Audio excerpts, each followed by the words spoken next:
What is up, guys and gals? Welcome to episode number 264 of the Nonsense Review, as well as our second episode of the 2026 sci-fi season. I'm your host, as always, Devon, and joining me equally as always is Rick. Hello, everyone. Rick, do you want to remind the audience why we choose May as our sci-fi month? Well, it's because of May the 4th. This is the long and the short of it. We usually end each one of these sci-fi months culminating in the grandeur and glory that is a Star Wars episode. And this year is going to be, on its 21st anniversary, Revenge of the Sith. Yeah, this year's probably going to be the last time we do a mainline movie because I don't want to do the sequels. Yeah, there's only so many in-betweeny movies that you can do. We've got years' worth of content before we have to do those. We have 2 that are available, and then a 3rd one coming out this year. Hang on, there's more Star Wars movies than that. You're forgetting about the Caravan of Courage. We've already done that. Okay, you're forgetting about the 2 movies that came before the Caravan of Courage. Okay. That's according to the internet, way worse. Yeah, we did the holiday special. We did Worse than that, Rick. We did the holiday special without the cartoon, which is the whole reason to watch the holiday special. Yeah, the holiday special without the Boba Fett. We watched Lumpy watching a DVD. I forgot the fucker's name was Lumpy. Yeah, Lumpawarump. Oh, Jesus. Yep. Yeah, no, it's not a good time. I'm pretty sure as soon as the movie ended, we immediately had the discussion of, wasn't we meant to see Boba Fett? Yeah. But yes, sadly, we're not going to be doing Star Wars today. That is an end of the month treat. Today, we're doing something a bit more sci-fi, just a sci-fi. Another branch of sci-fi. We're going to do Love, Death, and I'm going to do that again. Love, Death, and Robots. Rick, are you ready for the blurb? Let's go. We're not doing episode 1. No, we're not doing episode 1, and I'll explain why in a moment. But first things first, Love, Death and Robots is a series you can find on Netflix. It's still on Netflix. It's a Netflix original. It's not going anywhere. Season 1 originally released on the 15th of March 2019, and as of recording, has been renewed for a total of 3 additional seasons. The most recent of which came out last year on the 15th of May. For those of you listening in the future, that would be 2025. Yeah. The series itself is an anthology of tales, each episode a standalone story, which can be enjoyed in its own right. Hence why we are tackling episode 4 instead of straight from the beginning of episode 1. Why did we choose episode 4? And by we, I mean me. I looked at a quick synopsis of each episode because Netflix just gives you those, and episode 4 was the first episode of the lineup that sounded really sci-fi as opposed to just a show that happened to have a robot head. Sure. Okay. So what is the theme that connects this anthology? Like, you can have an anthology be loosely connected at best, and I think that probably describes Love, Death and Robots to a T, because as far as my understanding is, the anthology focuses on the 3 core themes in the title, Love, Death and Robots. So each episode will be loosely tied to this theme in some way. Sometimes multiple. Sometimes you'll get Robots Death, or Robots Love, or all 3 if you're lucky. Yeah. Loving dead robots, cool. Personally, this has been on my to-do list for a while. I just haven't gotten around to it, so who knows? Yeah, fair enough. So yes, this is a more robot-heavy version of Love, Death and Robots, and as you say, the first thereof. I never said it was robot-heavy. I just said it was sci-fi. Okay. And you'll know what I mean when you see the episode, hopefully, because I think Rick doesn't even know what the synopsis is for this one. No, I've not read any of them. Yeah, so Rick, you might be wondering, how did this come about? It's a pretty simple story. 2 of the show's producers, David Fincher, who you might know as the director of Alien 3, Fight Club or Zodiac, and Tim Miller, yes, that Tim Miller, the Deadpool guy, wanted to make a reboot of the movie Heavy Metal, a anthology cartoon animated film from the early 80s. Yeah, I vaguely remember Heavy Metal having a video game around the early mid-2000s that looked really cool because it had a sexy 80s lady on it. The video game might have come about because there was actually a sequel to Heavy Metal in 2000 called Heavy Metal 2000, and because it had the suffix 2000, it was probably shit. Yeah, the game was called FAK 2, F-A-K-K number 2. Okay, I don't know anything about the video game. Yeah, me either. Okay, very helpful, thank you. I never heard anything about it other than wistfully looking at the front cover when my pocket money would only allow me to buy Star Wars games. So yes, with this proposed reboot, obviously it didn't quite happen because this isn't called Heavy Metal, it's called Love, Death and Robots. Fucking weirdly, the rights to heavy metal got purchased by the person who eventually founded the El Rey Network. Now, I don't blame anyone who's British to not knowing what that is. The El Rey Network is a Spanish-speaking network stationed in Mexico, and the only reason I know about it is because it hosted Lucha Underground. Fair enough. But yeah, I'm looking at I've been looking at the list of proposed directors for each segment for this proposed reboot, and I've got to be honest with you, fucking stellar lineup that they had in mind, because obviously you had the two chaps in question, David Fincher and Tim Miller, both wanted to do a segment, but they also lined up James Cameron, Guillermo del Toro, and Rob Zombie, and that's just a few of the names. I didn't know Rob Zombie did film stuff. Wasn't Rob Zombie heavily involved in the Halloween franchise? I might be thinking of Rod Zombie. I don't know who Rod Zombie is. They do metal. Rob Zombie is also a musician. Okay. Yeah, well, okay then. There we go. So, well, I didn't know that's what you thought he was, and that's just what he was. So, forgive me on that one. I thought that he began and ended at music. No, he dabbles in a lot of things. He's a very artistic person, shall we say? And yes, I'm saying artistic. I'm not making an IT crowd joke. Sure. Like a person very like well steeped in the arts. Yeah, he's very creative. I'll put it that way. Yeah.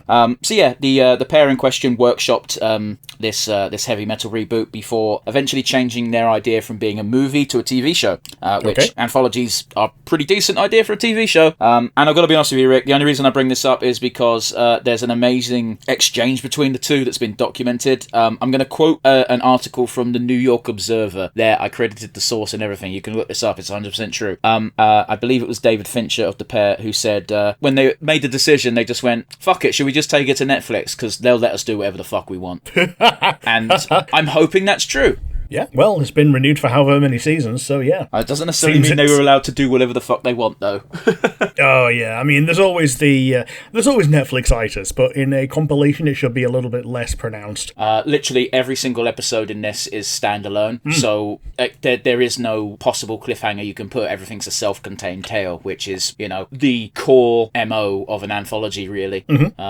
Shit, if we really wanted to do a different sci-fi anthology, we could have just did Star Wars Vision, but then that's just treading on anime's toe a little bit. It is a little bit, and we've also done episode 1 of that already, so... Did we? Did we not? I don't think we did it for the show. Huh. I've watched the first season of Star Wars Visions, and I wasn't a big fan, but I don't remember doing it for the podcast. I thought we did episode 1. Oh, well. Which one was episode 1?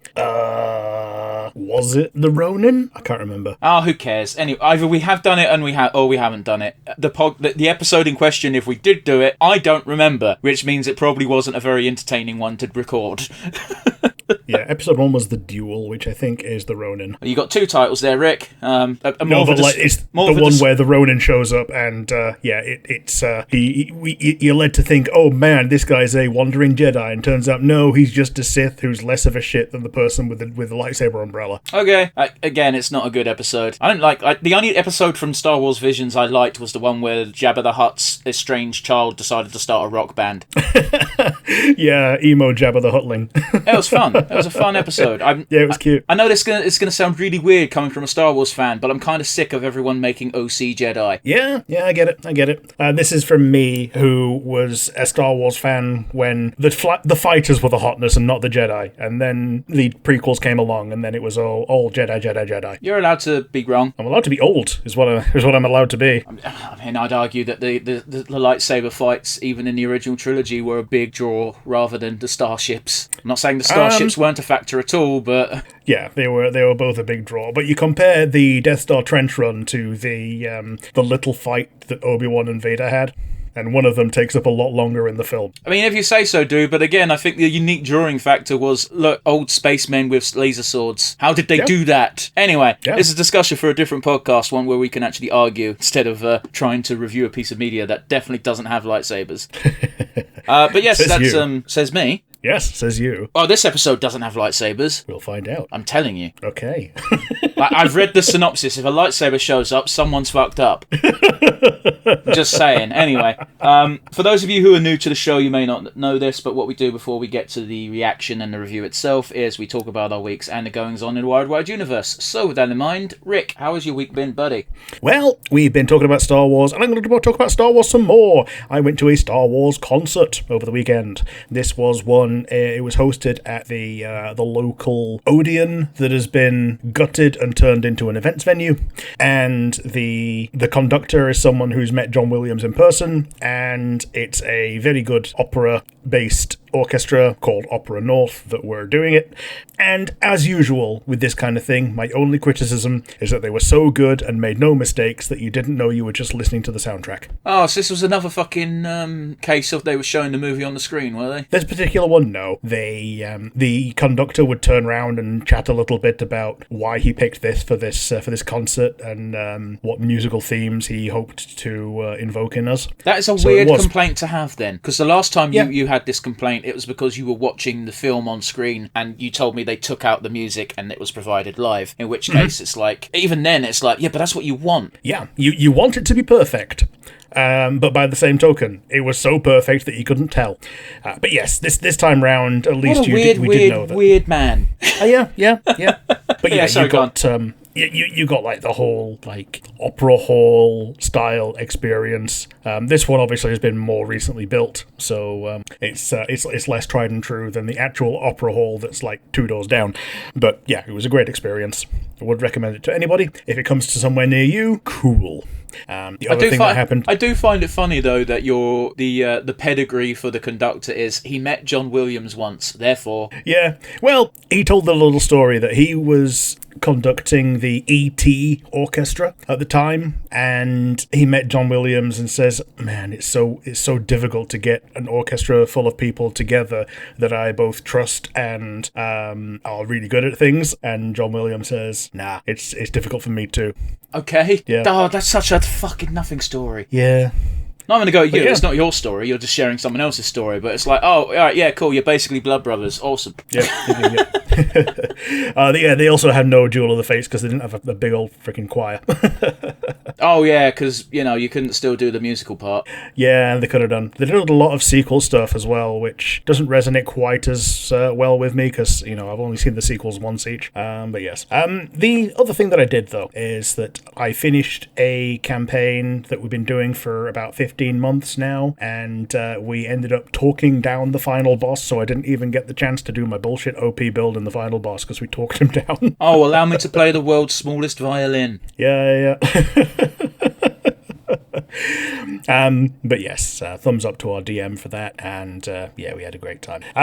And out in the wide world, out of nowhere, a Nintendo Direct happened that happened to be a Star Fox Direct. On the 25th of June, we are getting, out of nowhere, a Star Fox remake. This is so baffling to me, mostly because, first of all, fucking all cards on the table for Blue listeners, I don't give a fuck about Star Fox. I'm happy for fans of Star Fox, good for them, they finally get a new game after fucking 6 million years, it's free. But why did they give Fox a redesign in the movie, and then have a different redesign for the new game? America likes cartoony furries, and Japan likes photorealistic furries. Okay, but my question remains. Yeah? Because Star Fox was apparently so pivotal to the plot of the new Mario movie that he was on all the posters everywhere. Yeah, they felt the need to spoil it when not spoiling it would have made the movie better. I mean, we had this discussion after we both saw it. It's just like, how much cooler would that moment have been if you didn't fucking know it was coming? Yeah, like, it would have been cute to just see him and it happens. It would have been way cooler that he sticks around for like a third of the movie like he does. Oh god, it would have been that if you didn't know. Like, I would have been that Wojak meme with the pointing. And that's from someone who has just said, I don't give a fuck about Star Fox. But yeah, well, it's certainly an interesting one. Again, good for the Star Fox fanboys. I won't be playing it, even if I was on the Switch 2 hype train. I don't care. Although it is quite entertaining watching the fan base implode in their new Civil War. This is the third time that they have remade this game.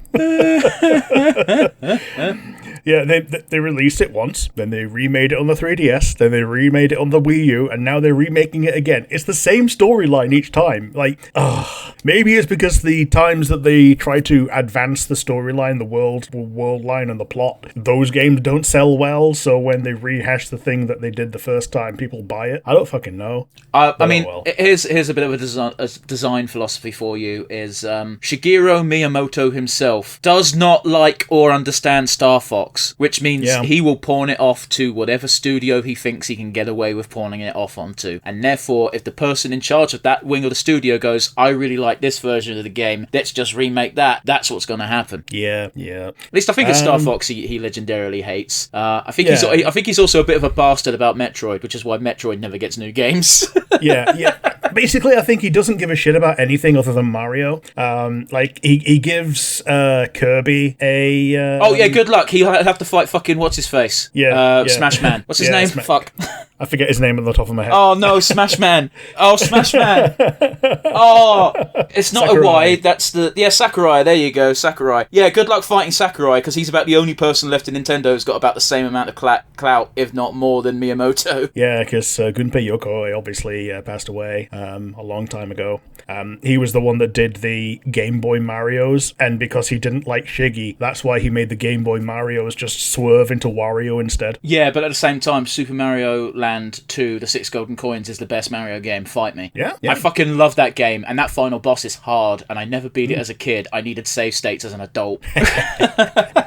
Dude, the Super Mario Land 1 OST is just something that keeps cropping up as an earworm in my head. It's fantastic. It's just sorcery how they got that depth of music out of the Game Boy's incredibly limited sound font. I think people often forget that the Game Boy as a piece of hardware is an absolute piece of shit. At the time, it was a miracle. It's a calculator with a speaker. If I'm just saying, if it wasn't the only thing we had, it would not be looked back as fondly. Even the Game Boy Color is like 10 times better than the Game Boy. Yeah. And then some. And then some. Yeah. And nobody played that. I'll have you know that in a household with twins, one of us had a Game Boy Color, one of us had a Game Boy.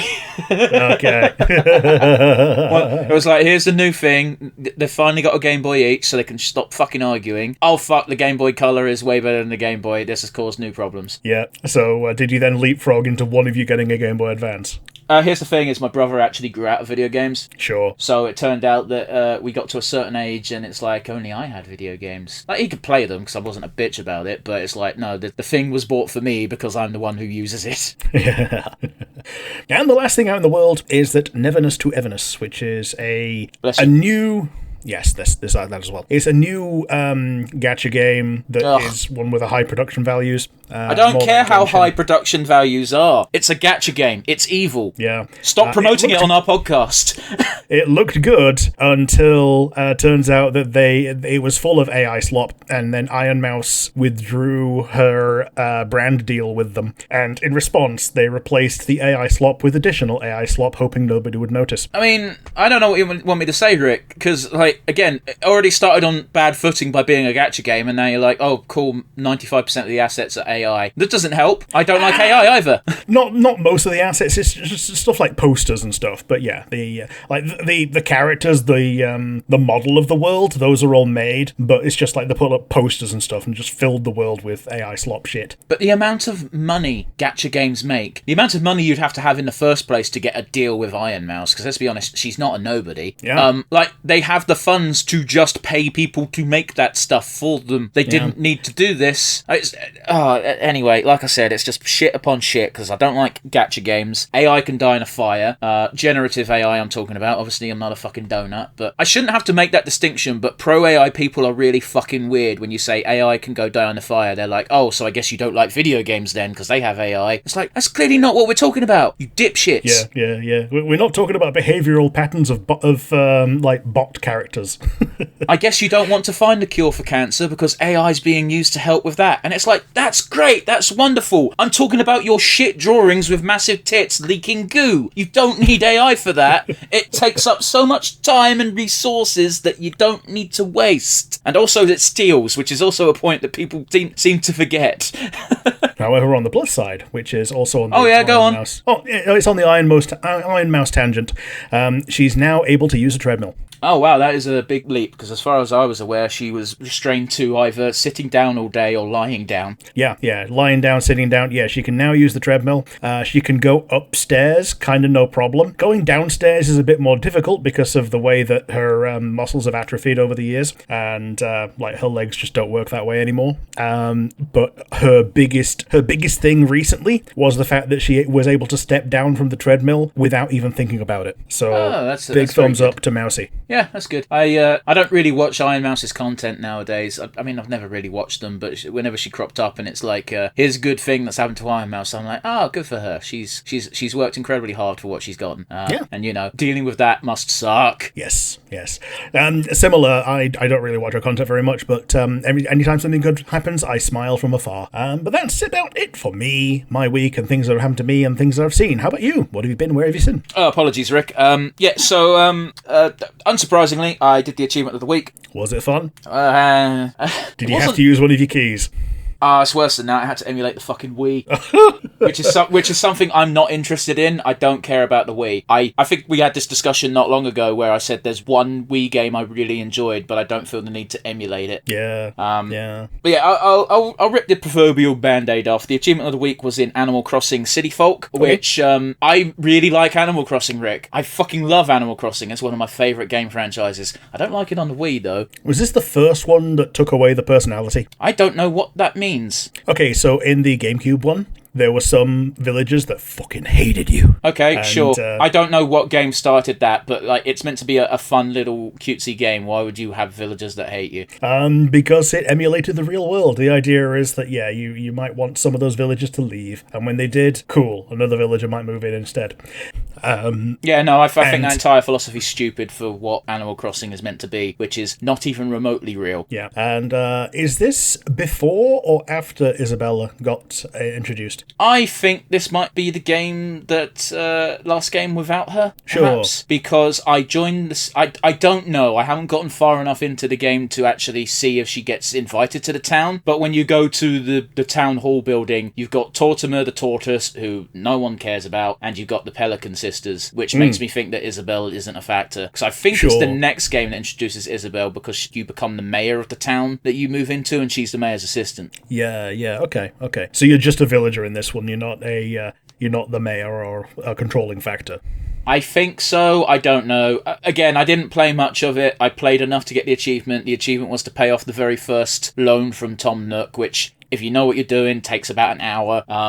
So I did that, and I went, cool, I'm never playing this fucking game again, because, again, it's on the Wii, and the Wii had one gimmick, and even though it's fucking Animal Crossing, you have to use the fucking motion controls to move. Yeah, GameCube with waggle. Rick, you had to point and click. Oh, boy, that's even worse. But you point and click by moving the fucking stick, and it's like, this is terrible. Why? There's a joystick on the fucking Wii remote. Well, alright, arrow keys, whatever. Yeah. Why? Yeah. I think on the Zelda game, you could at least move around with the stick. It's just that attacking used the remote and just like swinging it left and right. Yeah, I believe the Zelda game was actually slightly different, because the Zelda game you had to have the nunchuck. Yeah, because the nunchuck you could move with, and you'd have to use the sword to do attack moves, and it was a terrible idea. Yeah.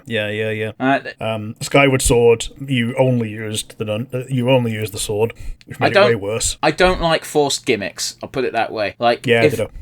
Stuff like Guitar Hero, and even though I hate the fact that people take the piss with the controller, even the Donkey Kong drum controller thing, at least that only applies to one game and it's a package deal, you know what you're getting in for. Having a console, the Wii is just a gimmick. Yeah, gimmick controllers that are one-offs are kind of cool. Gimmicks for the entire console that you have to have forced down your throat, not quite so fun. Like, I enjoyed the iToy. I thought that was a fun gimmick, but you had to buy the iToy. You had to be invested. You had to be like, I'm doing this thing because I want to do this thing. Not, congratulations, here's a console. Does it have normal games? Does it have normal games that are multi-platform, and this version of the game is worse because it has the gimmick? Yes. Oh god, I didn't even know about that, to be honest. Yeah, so there's that. So a lot of them had to be toned down because they had to run on the Wii. Yeah, Wii was not a powerful console. Yeah, so they were essentially different games. And then you got the same thing a generation later with the Xbox One, because that came bundled with the Kinect. So when something was multi-platform between the PS4 and the Xbox One, the Xbox One version would be mandated in the first couple of years to have some functionality with the Kinect. Even if it was just a voice command of switch to something else. The funniest thing about Kinect to me was, first of all, it was a fucking stupid decision. Nobody wanted it. If it was a standalone thing from the get, I believe later on down the line they did release them, like where it's like, no, you could buy the console without it now, don't worry about it. But I do remember there was a bit of a controversy because they had an advertisement on the TV, and it still to this day makes me fucking laugh, where in the advertisement they show off some of the functions, like Xbox do this, Xbox do Y. One of the commands was Xbox turn off, and it would turn off people's Xboxes that would listen to the commercial. Yeah. The fun thing I remember was if you were playing Mass Effect, because they had a prequel to the Kinect for the Xbox 360 called the Kinect that you had to buy separately. If you were playing Mass Effect and you said boomstick, you would switch to your shotgun. Was that automatic? You couldn't. That wasn't a custom order. Yeah, that was built into Mass Effect for the 360 and Mass Effect Andromeda for the Xbone. But that's it. Just boomstick. That's the only command it had. There would have been other commands as well, but this is the only one I can remember off the top of my head.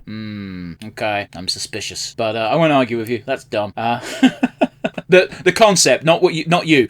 I felt the need to clarify that after what I said. That's stupid. You're stupid. Stop being stupid. The other thing I did, Rick, is I don't normally bring it up because it's kind of a bonus, and they're usually a chore. But I also did I'm going to do that again. I also did the achievement of the month. Okay, was this one at least fun? Yeah, it was, because it's a game that I've been wanting to play for a while. It's been on my to-play list, quite literally, and I noticed that it was on the list of options for the achievement of the month, so I was like, I'm just going to hold fire, because if that's the achievement of the month, I don't want to have to do it again. Yeah. And I'm talking about Peggle Dual Shot. All right, yeah. This is the one that I played. Yeah, the thing about me, Rick, is I absolutely love Peggle. I'm not great at it, but I love it. Yep, I mean, that's the sign of a game that you actually love. Being bad at it and still liking it. I didn't say bad. I didn't say I'm bad. I said I'm not great at it. Like, I like to think that I'm above average. I'll put it that way. If I was bad at it, I wouldn't play it, because especially not this version of it, because it looks crap. It's really quite funny, because Peggle, in my opinion, is known for having at least interesting and fun artwork for the little critters. But the artwork in this version of the game is terrible. The sunflower is horrible. It's grotesque. Yeah. Did you get to the Peggle Knights mode where they remix everything and like everyone's got superpowers? That is, in fact, the achievement of the month was to beat Bjorn's Knight stage, and Bjorn's the unicorn. Yeah. So he's like the first stage, and then he's the first stage again when he gets to Knights mode. Yeah. So I'm going to continue playing Peggle in my own time, but I've gotten far enough to gotten the achievement of the month. They've also got a mini event on where if you get all the achievements of the week and the achievement of the month, you get a special little badge for your profile, because we're doing Horse Month. Don't know why. Fair enough. Yeah, exactly. That's pretty much my response. Of just like, I'm doing achievement of the week for 2026 anyway, so extra badge, yay. Yeah, sweet. I love Peggle. Oh, how fucking genius! What masterstroke of genius it was to just have. Hey, did you clear the board? Cool. What should we do? Everything's in slow mo, and we're going to play Ode to Joy. Yeah. Yeah, and then you're going to get some amount of points. Yeah, I don't even care that I got the 10,000 fucking pot instead of the 100,000. I'm listening to Ode to... It makes you feel good. It feels like a celebration. Every time. Yeah. Hey, guys, if you're wondering what music to put over the background or something glorious, just pick Ode to Joy. Yeah, and the bigger the choir you get for it, the better. I say. Ready for some news? Let's go. Rick, we normally don't touch heavy subjects, but we're gonna. I feel like we're allowed to in this specific instance because it's British and not American for a change. For those of you who don't know, literally yesterday, as of recording, we had our local elections, which I'm not going to talk about the results because, technically speaking, they're still coming in, but it's been quite abysmal for any sane person to watch. Yes. But the thing I want to bring up, Rick, is like a couple of days ago, before the election actually occurred, before I had to walk to the polling station and put my vote in, I know, devastating. A lot of people seem to think that this was a general election, and I don't know why. Yeah. All we're doing is voting on local councils, which, if people who don't live in Britain don't do fuck all. Yeah, they're a bit of a weather vane for how the general might go, but yeah, as you say, they're for local councils. The local council don't do fuck all. All they do is collect a check. We're exaggerating slightly, but it honestly, unless you've got an absolutely abysmal council, like, it doesn't really matter who's in charge of it. Like, it's gonna be shit. Like, I don't live in the council that's gone to shit, but there is a council like 3 cities over from me where straight up they're in debt, and it's like, how did you get in debt? Well, the Tories, and it's like, okay, say no more, but go on. The Tories that were in charge 3 councils ago bought a skyscraper, and we're still paying that off. And I'm like, what? I'm exaggerating slightly, but they basically built a big old tower block, couldn't fill it, and now it's hemorrhaging money, and they're still in the red by a lot of money, and they're pretty much a revolving door of councilmen, because everyone's like, I don't know how to fix this, really. Yeah.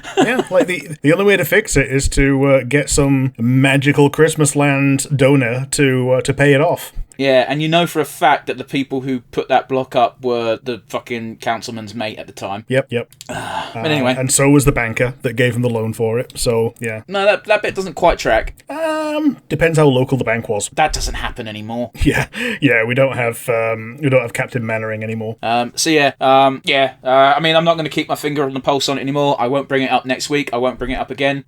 Rick and I are not a fan of the changes currently sweeping UK councils. I hope this bites us enough in the arse that it doesn't go that way in the general when it happens. Yes.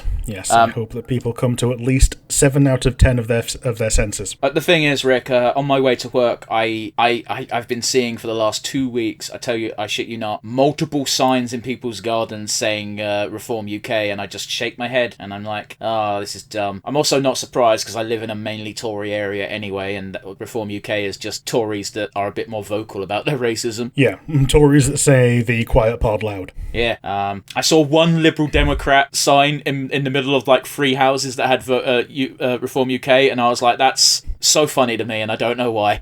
That house is getting egged. The annoying thing is, Rick, is I think I've told you this before, in order to battle Tories in this area, you kind of have to vote Lib Dem. Yeah, it's rather depressing. Like, Labour's not winning around here, the Greens aren't winning around here. The Homeowners has a good chance, but I don't know what the local councilman's policy is from that the part of the political spectrum, so therefore I'm not voting for them. I didn't know that homeowners were a party. It's I forget the exact name. They're not a local party either. I think they're probably a southern party. They're probably not up north. Yeah. It's the United Front of Homeowners or some bullshit. I don't know the exact name, but yeah. In other news, Rick, Ted Turner has died at the age of 87. Oh, who is he? Wow. Used to be the creator and owner of one of the most successful American networks of television. CNN, okay. There you go. I know him more as the creator of WCW, but yeah, he's a very influential, basically media tycoon. Yeah, philanthropist. Had a mustache. He was the head of Times Warner. Actually, he was probably head of that before the Times Warner merger, and then got bought out. But yeah, 87 is quite old. I wouldn't say he was a good person. He was a billionaire. Yeah. But I bring it up because of the wrestling connection. Realistically, WWE had a stranglehold on wrestling after the territory days, and Ted Turner was a very famously a fan of wrestling, and he met a man named Eric Bischoff who was pitching a TV show, because that's what you do to TV network multi-billionaires, and he gets stopped halfway through and just goes, do you know anything about wrestling? And Eric Bischoff's like, I'll roll with this. Wrestling's kind of cool. And Ted Turner's like, great, what would you need to go against the WWE? And so Eric Bischoff told him, well, I'd need 2 hours of TV every Monday night and a shit ton of money. And Ted Turner went, okay, and WCW was born. Cool. For those of you who are... Go on, sir. Just looking at the Wikipedia, apparently he was married to Jane Fonda, and he considered running for president, but she told him that she'd leave him if he did, so he didn't. Probably a good thing he didn't. Or he'd be Trump before Trump. He was on the blue side, apparently, by that point. I meant based on the fact that he wasn't really a political person and moved into it. Oh, then again, like Ronald Reagan, the actor? Okay. I realised as I said it. Yeah. Yeah, I only know that Ronald Reagan was an actor from it being mentioned in Back to the Future. Yeah, because he wasn't a very good one. No. He was a successful actor, but he wasn't a good actor. Yeah. And depending on who you listen to, the only reason he got most of his parts was because his wife was the throat goat. Yeah. That's not me saying that, that's all the rumours. Apparently Nancy Reagan was good at blowjobs and it got her husband a lot of work. Yeah. That's not okay, and that's not a good thing, but hey-ho. But yeah, Ted Turner is no longer amongst the living. 87's weirdly young for a billionaire, considering they can, afford all the child blood they could want to bathe in. This, of course, is a joke, because otherwise people would be trying it. Yes, because no one's ever done that. Anyway, Rick, in other news... It was funnier in the actual recording session, because the truncate silence would not have gotten rid of that awkward silence that made the joke funnier. Yeah, there was no awkward silence, I just sounded like I was referencing fucking what's-his-face from Top Gear. Oh no! Anyway, I've actually forgotten his name. Clarkson. Oh yeah, there you go. The prick from the pricks. Yeah, the prick from the pricks. Well, all three of them are pricks for very different reasons, but Jeremy Clarkson is actually a prick. This is brilliant, but I like this. And I will never live down the Vietnam special's been ruined for me because of that one Tumblr user. Oh. Well, because Jeremy Clarkson is wearing a shirt that's meant to be the Vietnam flag, but what it looks like is Steven Universe aged really bad. Yeah. He's even got the fucking curly hair. Yeah. Oh, goodness. Steven Universe grows up to be a 6'8" gammon. But the last thing I've got on my little bit of news is it's actually about Dispatch, a video game I love. Yeah! Go ahead. It might be getting an infinite mode. Ooh, okay. So Dispatch is quite odd in that the main gameplay is kind of the side gameplay because it's mostly a Telltale game. Yeah, so as far as I understand it, the majority of what people are there for is the interpersonal relationships of being a Telltale game, whereas the actual quote-unquote main game is the playing Football Manager with your C-team superheroes. Yeah, it's not quite Football Manager, but it's a good enough analogy. I bought this game because I was like, I have £20 in my bank account and I'm getting paid tomorrow. I will buy this game because it looks fun. It looks very story-driven. Oh, look, it's made by ex-Telltale employees. That's probably employees. That's why. So I picked it up and I went, oh yeah, the story's good. Oh wow, this game that they've included in my game is great. I wish I could play more. Yeah. So yeah, apparently, as you say, maybe getting an infinite mode. Yeah, they've kind of been teasing it for a while now, but one of the creative directors straight up more or less stated it at Gamescom Brazil, which happened like 2 days ago. Yeah. So in a sequel, would you prefer to have the same gang, or would you prefer to go somewhere else in the world?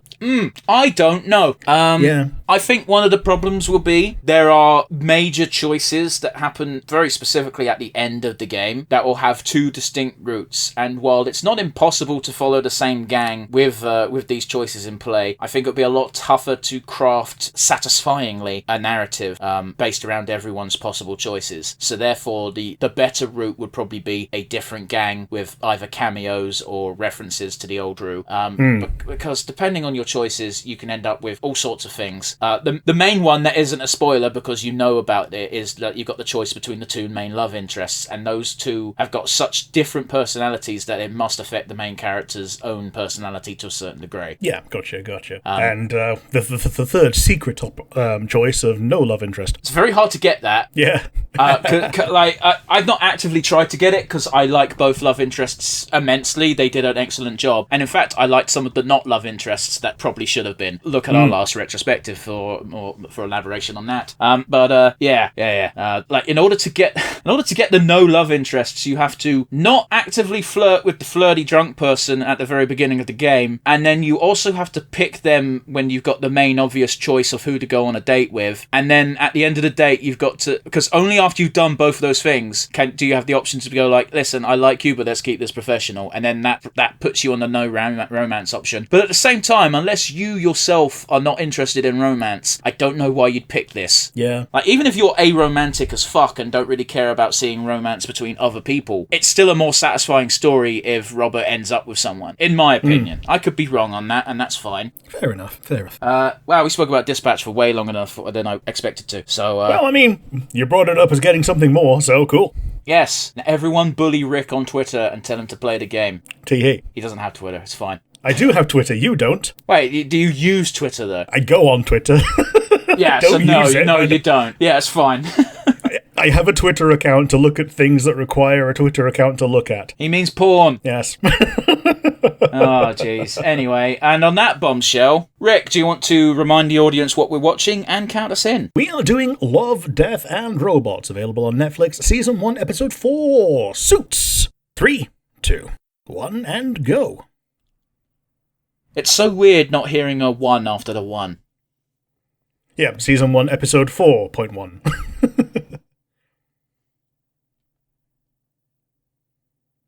Very glitch-esque logo, isn't it? It's very glitch-esque. Incredibly glitch-esque. Maybe they took inspiration here from.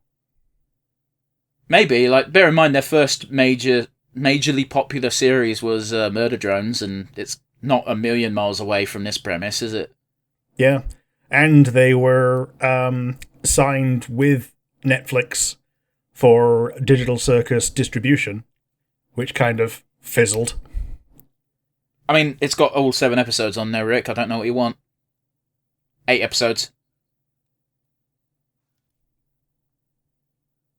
So, you know, Netflix does have them all, so I don't... There was a moment where it was weird and they weren't keeping up for some reason, but they fixed it. Speaking of Telltale, doesn't this look like a bit Telltale-y? It looks very Telltale-y.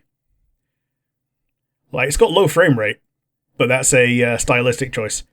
Incredibly Telltale-y. I love that kind of semi-cel-shaded look. I was going to say, I don't think it's quite as stylized as Telltale usually goes for. Yeah, Telltale normally have thicker outlines. Did you see the dump truck on that woman, by the way? I didn't. I was thinking about Telltale. I wasn't looking at arse. I mean, it's on the screen. When arse is on the screen, you're going to look at arse. I mean, yeah. When she comes back, I'll be on the lookout. So yeah, the synopsis of this mentioned the use of mechs, so here you go. Yay, he gets in his tractor mech. Oh, it's not a tractor.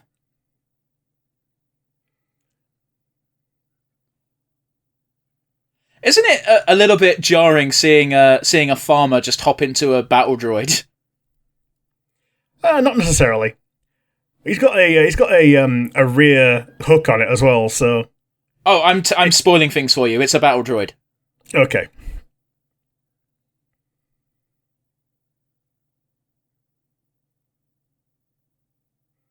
That would be the tractor. Sure. So he's got the battler that's now trying to pull the tractor out of a pit. No, that's not the... What? Why is the tractor in a pit now? What do you mean? Oh, it looked like it was broken down. No, it just wasn't in use. Sure. Oh, it's time for Dakar. Open up the shield so I can kill the thing that's here. Wow, that was a really fun-looking cow.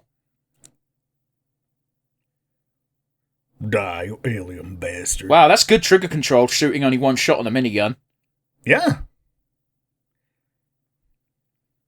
Aw, he wasted his coffee. He did. Oh, poor cows. Oh, they can't even sell that one now.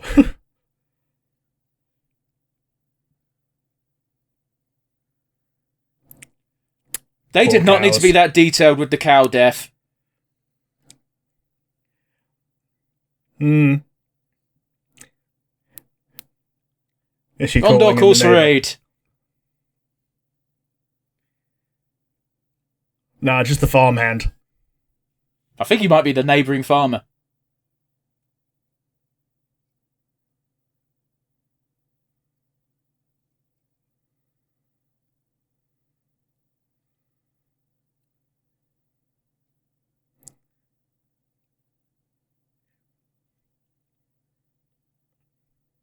Man, I'm really disappointed with myself because it really does just take a pretty face and a southern accent.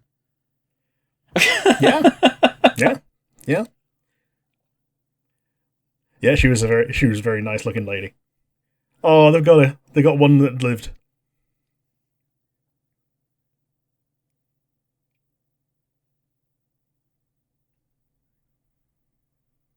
That poor cow is going to be producing like milkshakes. It is. Oh no, many breaches.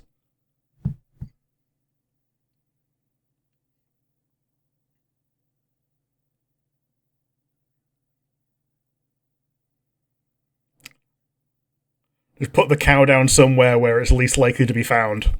I think it's more likely that if all you're doing is protecting one cow, it's going to be more of a liability to your own safety if you're just going to keep lugging it around. Yeah, fair enough.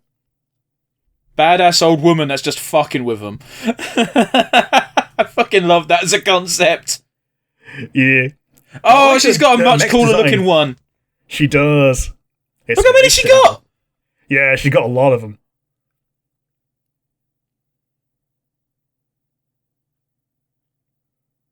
Oh, she do have the hips. She's all hips and tits.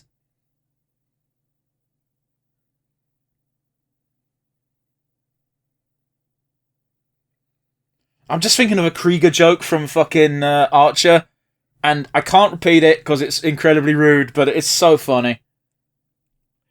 Okay, I'm just going to try and think of all the Kriegers that I can think of, but yes. I said Krieger from Archer is what I said. Oh, yeah, but what I mean is I think of all the Krieger lines that I know from memes. It involves coffee. Okay, so it's not stop.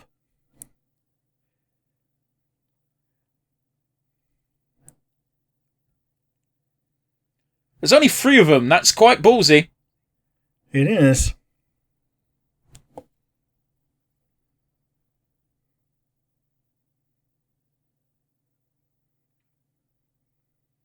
You should say something else. Jeez, that's from what? That's from Futurama, isn't it? Yeah. When it's the that clapped out old lady goes. Yeah. I always say live fast and leave a beautiful corpse. And Bender just goes, you should say something else. Oh my god, I've seen The Lion King. Yeah. Did she just swap from kill to destroy? Yeah. She's cool. I like her. I like how we've got a bit of visual storytelling, and the reason why she was squashing bugs is because her main ranged weapon is just utter destruction. Yeah. She does have Deca guns, but hit with feet is cheaper.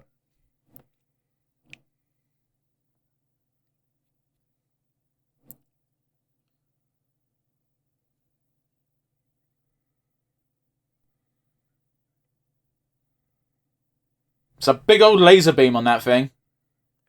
I can see why he's proud of it. Yeah. They're not flanking you, they're surrounding you. There's a big difference. Yeah, they're like, you're not exactly a wall. You're 3 guys with a lot of firepower, admittedly, but not enough to get all of them. Oh. What is the motivation of these alien bug creatures? Because if it's just for sustenance and they've decimated the cow population already, there's not a lot of humans. What's the motivation? Yeah, I think it's to get as many, just to come for everything in the world. And they've already, have had explosive population growth. Here comes the cavalry. Hey, Rick, did you like Attack of the Clones? Ah, yes, around the survivors, a perimeter create. I just meant because they looked vaguely like gunships, but yeah, that's true enough too. Yeah.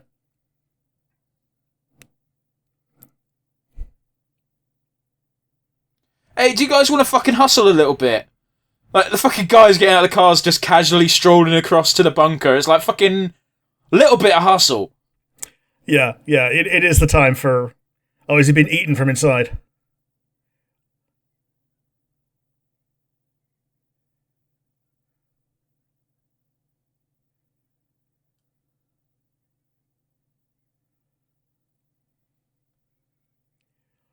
Yeah, let's get back to the barn and stand on top of the barn. That's a pretty cool way to use the minigun. It was. Bear in mind, the barn has the bunker. Yeah.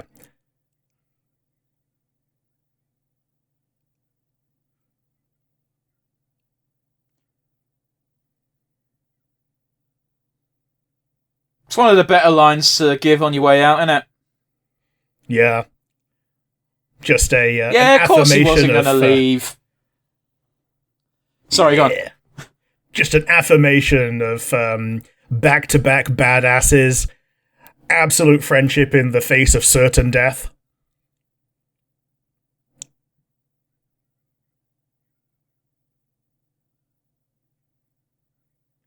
Oh no, he's going for the cables. Oh, man.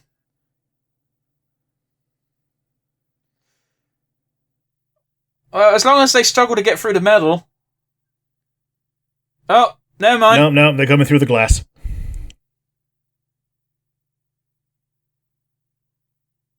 Oh, he's gonna do the Predator. Margin Vegeta. I really hate that you go to Vegeta and I go to fucking Predator. Yeah, you go for the classics, I go for a different kind of classic. A bad one. Damn. Well, that's the question of which of the three blew themselves up, isn't it? It'll be what they're thinking. Yeah. Ooh, we got caught in it too.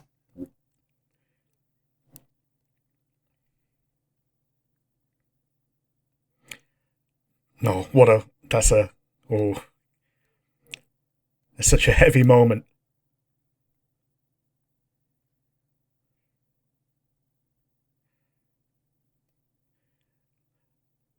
It's so bad being relieved that you've not lost one of your loved ones when you know for a fact that someone else has right now.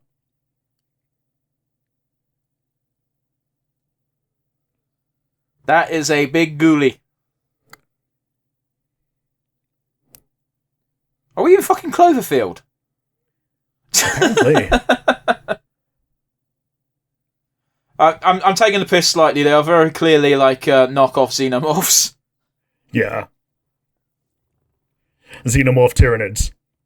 Well, guess what Tyranids are, Rick? I mean, xenomorphs without the internal mouth. The xenomorphs with the serial numbers filed off.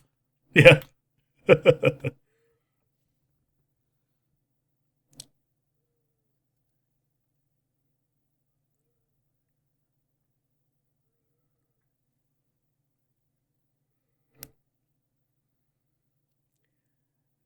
He ain't got no eyes.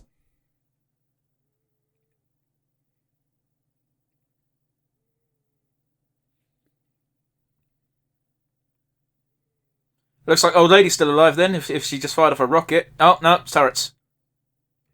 Yeah, she's got the, the nice home defense system. What a great anniversary gift. Here, I bought more guns. I mean, it's you're about as romantic as you get in a place like here.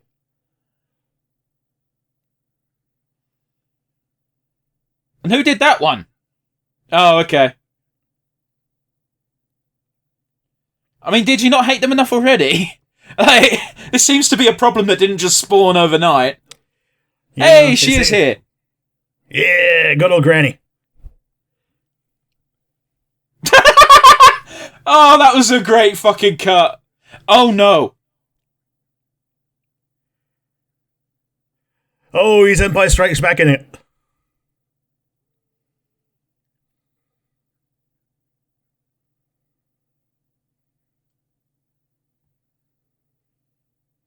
If anything, it's a bit Men in Blacky. Yeah.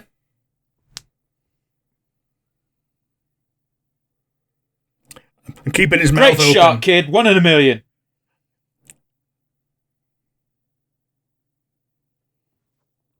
I'm making assumptions here, but I hope this has a happier ending than none.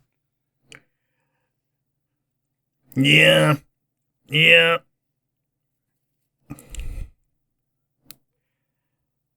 He's going to have to do a mecha backflip. Damn.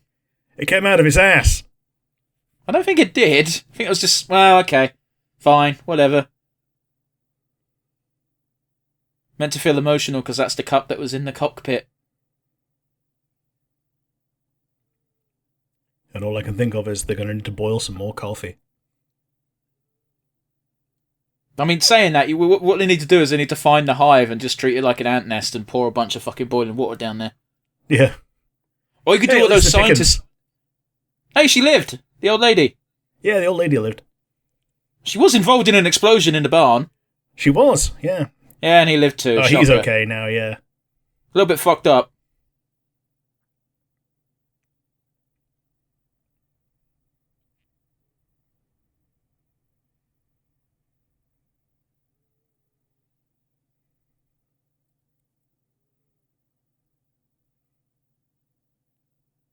Would you like to join my harem? I'm sorry, it's the first thing that came to mind. Now we got no reason to keep these families separate no more.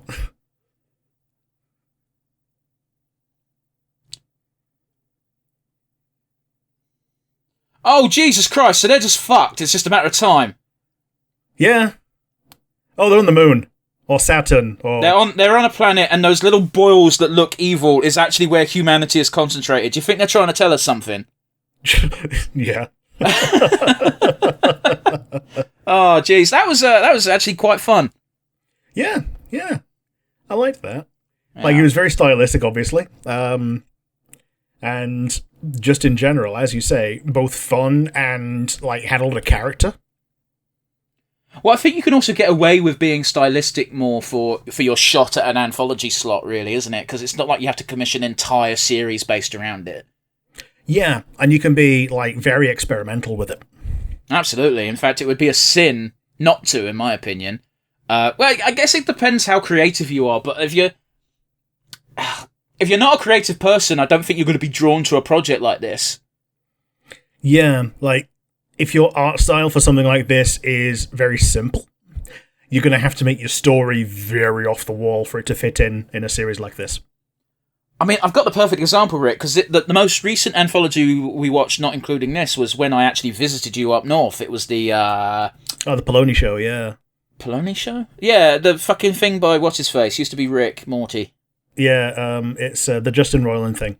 Yeah, and it was very fun. It was very good. You had some wild art styles, and it was just constantly fresh and fun. Yeah, just in general, like none of it was connected, and that was fine because it was not meant to be. Yeah, the core theme was obvious. It was horror because it was a Halloween special, and everyone knocked it out of the park. There were some things that were played for laughs, but like hit specific icks. Yes, and then there were certain ones that were just like charmingly cute. I absolutely in, like, the animation style and all that. I still remember the one claymation piece, which was him fighting off aliens, and at the end, the wife just goes, "What the fuck?" It's like trying to tip baby. Trying to tap baby. Which is, after having just a charmingly animated piece of fun, just having that be the one of the few pieces of dialogue in the entire piece was really funny. Yeah. But yeah, I wish more studios. No, not studios is probably not the right word, but more companies took a shot on just doing anthologies. Because where is the harm? Even if it's just a season, that could be like 10 episodes of just great animation, great TV, great fun. It doesn't have to be limited to animation, but it certainly feels like a field that benefits animation more. Yeah. Like, I wouldn't even say companies, just teams. Like, you don't even have to be, like, super well funded to be able to do something as a passion project. It helps if you are, because it lets you get more things under your belt for resources, but some people with the right amount of passion will just make it work. Okay, I don't like that as a piece of logic there, Rick, because the problem is animation is both expensive and time-consuming, and it's all well and good saying passion project, and I've got passion projects of my own, but they're not anything to the degree of animation, and the unfortunate reality is the animation studio has long been blighted by higher-ups, as it were, taking advantage of people having passion, and they will bleed you dry of it and then throw you out. Yeah. So I'd be a bit cautious about saying, not even this, just do it as a passion project, which is great for consumers, and it's doubly great for CEOs because they don't have to pay for a thing, but I would not preach that as necessarily an avenue to pursue. Oh, I'm not saying do it as a sustainable business interest, but no, but even so, Rick, the amount of time that goes into a good piece of animation is not inconsequential. Like, fuck me, Animated gets one episode out every 3 months if you're lucky. Yeah, and she's still doing its passion, and she still needs to resort to Patreon now. Yeah, and good for them. Like, if your thing is popular enough to get some funding for it, and it means you can lighten up on other duties in your life, because like the sad reality is you need money to live. And if you're doing animation as a side piece and you're not getting paid for that animation, that means every hour you're animating is an hour you're not doing your actual job and you're not getting money, which wouldn't matter in a society where you didn't have to pay for everything, but that's how we live. Yeah, absolutely. I'm not saying it would be a utopia if we didn't have to pay for everything, but basic necessities like food and water and healthcare you probably shouldn't have to pay for. Yeah.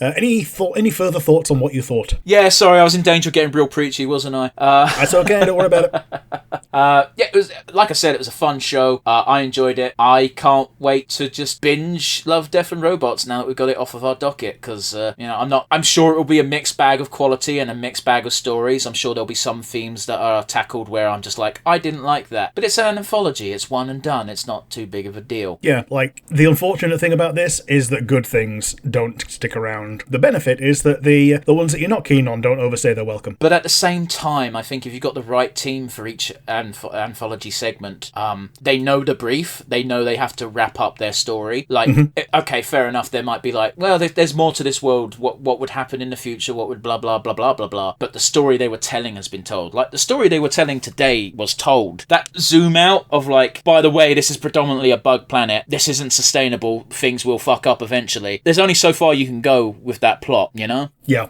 And again, it's the beauty of the medium they've chosen. Yeah, totally. So, yeah, pretty much agree on all counts. Is there anything else you'd want to add? Just that I liked it.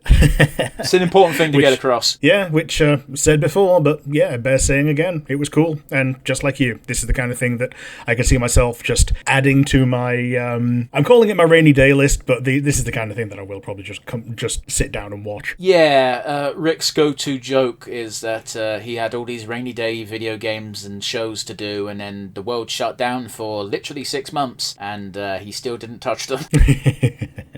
But yes, let's do our usual wind down, shall we? First and foremost, do you have a standout favourite moment? I think it was when Granny switched from kill to destroy. Yeah, it was pretty good. I also like the subtle piece of visual storytelling of her ammo is more pricey, more analog. There's not a recharge. She needs physical ammo. Yeah. So the reason when we saw her fucking around stomping things when we first cut to her is that. Yeah, it's to save ammo, and isn't she also the one that does the drill the Gatling gun into an enemy to kill it without using ammo? I think that was the main guy. Oh, I think it was the main guy, okay. Well, mostly because he had 2 Gatling guns. Sure, yeah. She had Gatling guns as well, but I think they were higher up. I gotta be honest with you, I didn't really notice the guns on her apart from the rocket launcher. Yeah, fair enough. Yeah. But yeah, Granny doing that was very cool, and yeah, neat.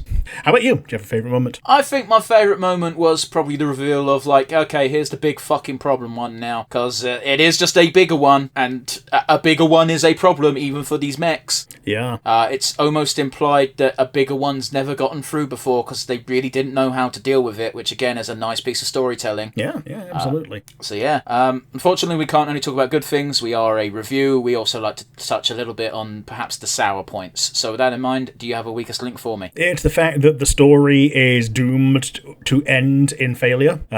Our guys lived today, but it looks like they're not long for this world anyway. I don't think that's a weak link though. That's just how the story goes. But it makes watching it feel pointless to a degree, you know? I don't think that's true though. Like, they won today, but they are literally going to die at some point in the next however long. I don't know. I know I pointed it out that like, yeah, no, they're clearly getting overwhelmed because here's these little communities scattered across the planet. They're clearly the invading force here, despite the fact the aliens are breaking through into their quote-unquote property. But, we don't know how much support they're getting from off-planet. We don't know what the sustainability is. Assumedly, they're growing these crops for more reason than just themselves. They're big fucking plots of land for so little people.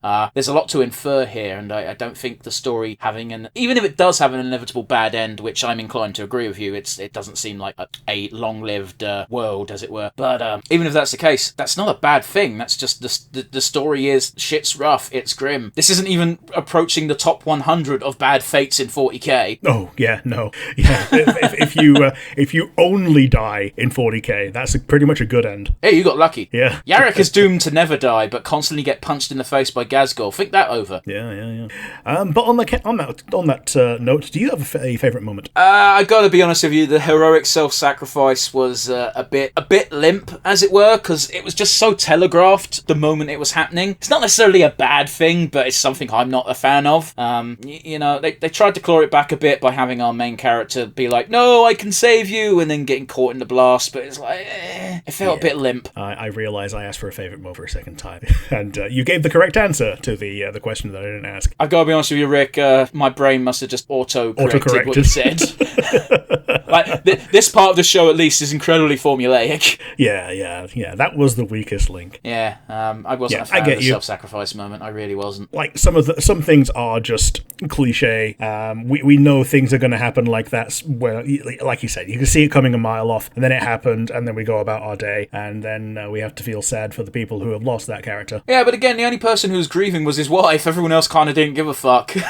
Yeah. Our main guy was like, he was a good neighbour and a good friend. Now come here and give me cuddles instead. I even made a joke of now would you join my harem? Yes. But yeah, it's one of those where, again, that in of itself can be a bit of storytelling that maybe indeed the humans were the natives here and they set up these final bastions of defence, and death is just so common during these incursions that most people are numb to it, unless it hits you personally, like your husband or your spouse. Yeah, and we did see the three main words. We saw familial love, we saw a lot of death, both on the bugs and a little bit on the humans, and we saw robots, although they were more mech suits than autonomous robots. That's fine. A lot of people will put those in the same category. Yeah. Just don't call Tau suits robots. People will get mad. Well, if Tau suits are not robots, then neither is Evangelion. I don't, but Tau suits are mechs. Yeah. And Evangelion is mechs. Yeah, they are. But, like, people say get in the robot, Shinji. Yeah, but that's a meme. Yeah. Just like fucking the waifu wars between fucking Rei and whoever the other one's called. And it's just like, you fuckers have been doing this for 25 years. Stop! Anyway, I've never seen Evangelion, don't plan to. Rick, let's do our crowning glory, shall we? Who is your MVP today? My MVP is Blur Studio. These are the main studio for this series, and they are the ones that make all the Telltale style looking ones. So they're the ones that did today's outing. Blur Studio is also the studio owned by Deadpool Man. Yes. So, yeah, big thumbs up to them. They curated a great art style, and being able to use those assets for this kind of thing with care and affection really shines through, you know? Kind of. If I see the exact same design of Alien and come up again, I'll be a bit mad. A little bit. No, not even a little bit. I'll be big mad. It's like, no, fuck you. Yeah. Meant to be different. Madly. But yes, how about you? Do you have a MVP for today? It's a bit of a tough one. I think we could give it to the main wife for just being like, hey, I made this incredible shot, even though I didn't because the computer did it for me. But I set up the shot. I hid in the barn when everyone else was in the bunker. Thank fuck the ginger lady also decided to not stay in the bunker because that shotgun saved my life. It did and all. Yeah, she was a pretty badass character in her own right, considering that she didn't have a giant mech to pilot. She did not. Yeah, it's amazing, isn't it? Like, they managed to do the contrast quite well of, here are these guys in their big mech suits mowing down hundreds of these bugs. All of a sudden, you take that away, and two are a threat. Yes, they very definitely are. Like, even one was worth getting the mech out for at the beginning of the episode. Well, yeah, of course. Well, here's the thing. They've shown you can deal with it with a shotgun, but when you don't know how many there are... Yeah, like, it's worth having the backup. And yeah, the shield did have a breach, and there was a little onslaught of them, and then there was a bigger onslaught of them. It was quite a big onslaught. It killed all of his cows except for one. Yes. That's devastating to a community. It is. Famines have started with less. But yeah, that brings us to a close today. That is us dipping our little toes into the waters of Love, Death and Robots. Don't be surprised if you hear one or both of us say next week, so I binged all of Love, Death and Robots. Yeah, maybe not all of it in one go, but yes, I'm pretty sure that some of it's going to get watched. Some of these episodes are only 7 minute long. Yeah, fair enough. We picked a weirdly long one, relatively speaking. But yeah, that's us dipping our toes. I think it was a great entry in the end for Sci-Fi Month. And yeah, just let us know in the comment section down below what episodes of Love, Death and Robots stand out amongst the others. What gets your personal recommend? Alternatively, if you don't have the comment section, you can send us an email at nonsensereviewuk@gmail.com. Absolutely. And we're halfway through our month of sci-fi. Join us again next week for another offering from space. Still in the animation field, I believe. Bye, everybody. Bye-bye.